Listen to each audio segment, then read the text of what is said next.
大家真係要留意啦！2026年度嘅財政預算案啱啱熱辣辣出爐，今次政府出手之闊綽，簡直係近年少見，尤其係針對基層市民同埋長者嘅福利，直情係加碼再加碼。如果你或者你屋企人有攞緊長者生活津貼、綜援或者生果金嘅，一定要聽清楚落去，因為今次唔單止係加津貼咁簡單，仲會派雙糧，甚至有啲隱藏嘅申領技巧可以幫你攞多幾千蚊。最重要係呢次派錢有一個好關鍵嘅截止日期，如果你唔喺2026年初呢個特定日子前搞掂手續，分分鐘會白白損失咗成皮嘢。所以大家一定要睇到最後，我會逐一拆解個申請流程同埋嗰啲複雜到暈嘅資產限額。講返正題，點解2026年度會突然間咁大手筆呢？其實大家睇返呢2年嘅經濟數據就知，雖然外圍環境仲係麻麻地，但係香港嘅庫房其實比預期中穩陣，加上社會高齡化問題越來越明顯，政府呢次明顯係想透過精準扶貧去緩解一下老人家嘅生活壓力。2026年度嘅長者生活津貼，即係大家俗稱嘅長生津，個金額會由以前嘅4060蚊，正式調升到超過4500蚊一個月。你諗下，每個月多咗幾百蚊，一年就係多咗5、6千蚊。對於一對住喺公屋嘅老人家嚟講，呢筆錢夠交成年租有餘。而且今次最令全港市民興奮嘅，就係政府宣布會向合資格嘅社會福利受助人派發額外1個月嘅津貼，即係我哋成日講嘅雙糧。呢個雙糧涵蓋咗綜援、長生津、生果金，甚至係傷殘津貼。如果你係攞緊長生津嘅長者，2026年度你喺特定嗰個月，將會一次過收到接近9000蚊入戶口。好多人會問，咁究竟係邊個月派啊？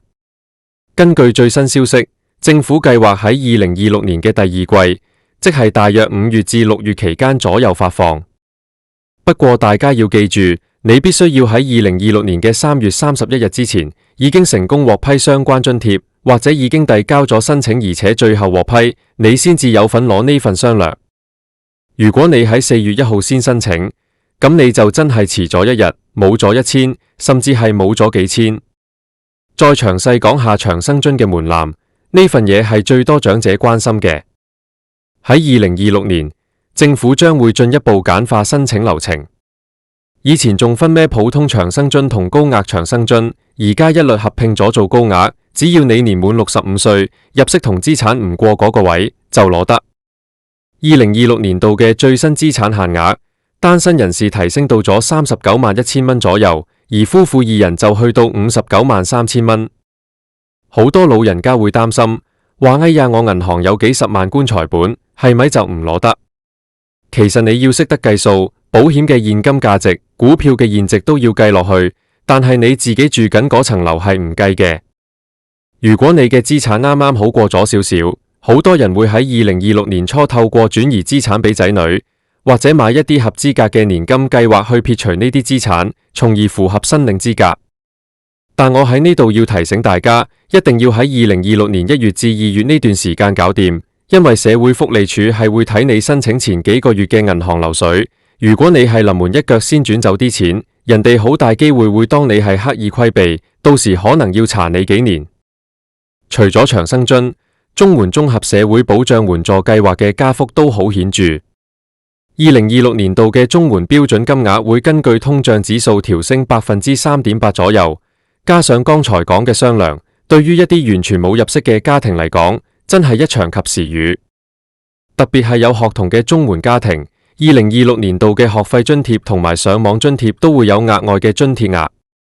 如果你家中有讀緊書嘅小朋友，記得要 check 清楚個銀行存摺，因為呢啲錢通常係分開幾次入嘅，唔好以為政府入錯錢啊。至於嗰啲70歲以上唔想申報資產嘅老人家，即係攞緊生果金高齡津貼嗰班，2026年度都會有福利。生果金嘅金額將會調升到每個月大約1700蚊左右，雖然同長生津比係少啲，但勝在唔使查家宅，只要你夠70歲，係香港居民，每個月就定規有錢收。同樣地，生果金2026年都會有雙糧，即係喺派發嗰個月，老人家可以攞到3000幾蚊，當係政府請大家食餐好嘅，或者留返嚟飲茶都好啊。我想同大家分享一啲真實案例。好多人以為申請呢啲錢好難，其實2026年開始，政府全面推行數碼化，你可以透過智方便直接喺手機遞交申請，甚至連入息證明、資產證明都可以影相上傳。如果你係幫屋企老人家申請嘅，強烈建議你喺2026年3月中之前幫佢哋整好晒啲嘢。我見過有個伯伯就係因為差咗2日先交表格，結果2026年嗰份雙糧佢就攞唔到，足足少咗4000幾蚊，佢嗰陣時後悔到不得了。另外，大家要注意一個細節，就係關於居港條例。2026年度嘅政策依然要求申請人在獲發津貼前，必須在香港連續居住最少1年。不過，如果你係去咗大灣區養老嘅老人家，記得睇下廣東計劃或者福建計劃，呢兩個計劃喺2026年同樣會跟隨香港本土嘅津貼額調升同埋派雙糧。即係話，你喺廣州、深圳或者福州住，只要你符合資格，2026年你一樣可以喺當地攞到呢份港元補貼，而且個匯率換返做人民幣，喺內地生活其實幾好使。2026年度嘅派錢大計入面，仲有一項大家可能會忽略嘅，就係電力津貼同埋差餉寬減。雖然呢啲唔係直接入落你銀行戶口嘅現金，但對於減輕負擔都好重要。政府預計喺2026年度繼續提供每戶1000蚊嘅電力補貼，分12個月喺你張電費單扣。如果你係長者戶或者基層家庭，呢1000蚊其實已經夠你大半年嘅電費支出。講到申請截止日期，大家一定要拎支筆記低，2026年3月31日。呢個唔係隨便講嘅日子，而係政府財政年度交接嘅關鍵位。如果你喺呢一日之前遞交申請，即便社署處理需要時間，只要佢最後批咗你，佢係會由你遞表嗰日開始補發津貼俾你。最緊要係，只要你喺3月31號前係在職受助人，你就自動具備攞雙糧嘅資格。如果你諗住等到2026年4月清明節之後先去搞，咁你就真係清明時節雨紛紛，眼白白睇住人哋領雙糧，自己就得個睇字。大家可能仲會有個疑問，如果我已經攞緊長生津，我係咪要去申請一次先有雙糧？答案係唔使，只要你係現有嘅受助人，政府會自動將啲錢入落你個出糧戶口。2026年度嘅系統已經同銀行對接得好好，通常喺宣布派錢後嘅6個星期內，啲錢就會到賬。但係如果你係2026年剛剛滿65歲，或者剛剛因為退休而令資產跌入咗合資格範圍嘅人，你就一定要主動出擊啦。我喺度再教大家一個2026年度嘅申領秘訣。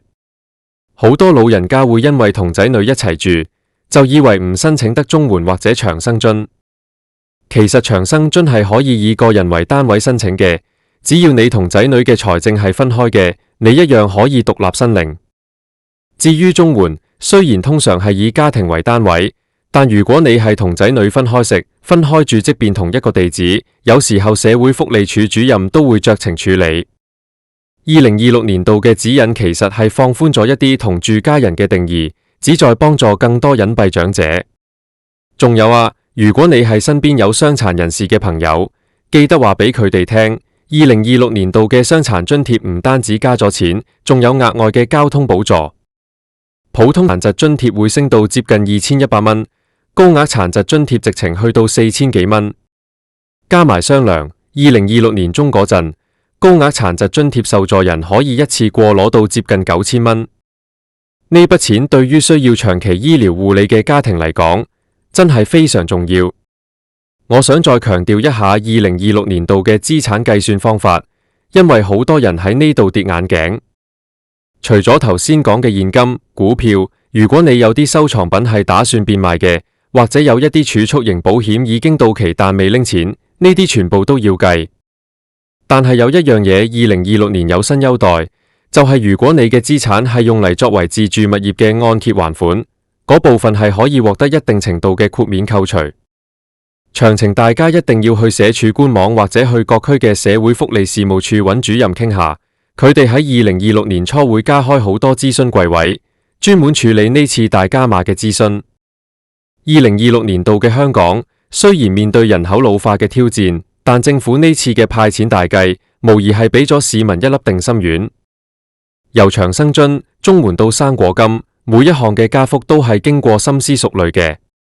大家唔好覺得呢幾千蚊係小數目，積少成多，加上商量，2026年對於基層市民嚟講，會係一個相對鬆動嘅年份。最後我想再三叮囑大家，如果你係屬於剛好符合資格或者準備申請嘅一群，2026年3月31日係你嘅命運交界線，唔好等，唔好拖。而家已經係2026年3月下旬啦，如果你仲未去辦手續，你剩返嘅時間真係唔多。如果你唔識搞，可以去揾區議員辦事處，或者去啲長者鄰舍中心，嗰度啲社工會好樂意幫你填表。記得帶埋你嘅身份證、銀行存摺封面影印本、近3個月嘅入息證明，同埋所有資產證明文件。講到尾，政府派錢都係想大家生活得好啲。2026年度呢次派錢大計，涵蓋面廣，力度大，係絕對唔可以錯過嘅。如果你覺得呢啲資訊對你有幫助，記得要分享俾你身邊嘅長輩同朋友聽，尤其係嗰啲平時唔多睇新聞，唔知自己有錢攞嘅老人家。你嘅一個提醒，可能就幫佢哋攞多咗成萬蚊津貼，呢份功德真係好大。我哋再複習一次重點：第一，長生津2026年度加到超過4500蚊。第二，2026年中會派雙糧，但你必須喺3月31號前遞表。第三，資產限額有所上調，以前唔合資格嘅而家可能合資格啦。第四，廣東計劃同福建計劃同樣受惠。2026年度嘅福利政策真係要用攞得就攞嚟形容。唔好等啦，聽完呢段口播稿，即刻去檢查下自己或者父母嘅資產證明，準備好文件，聽日一早就去交表啦。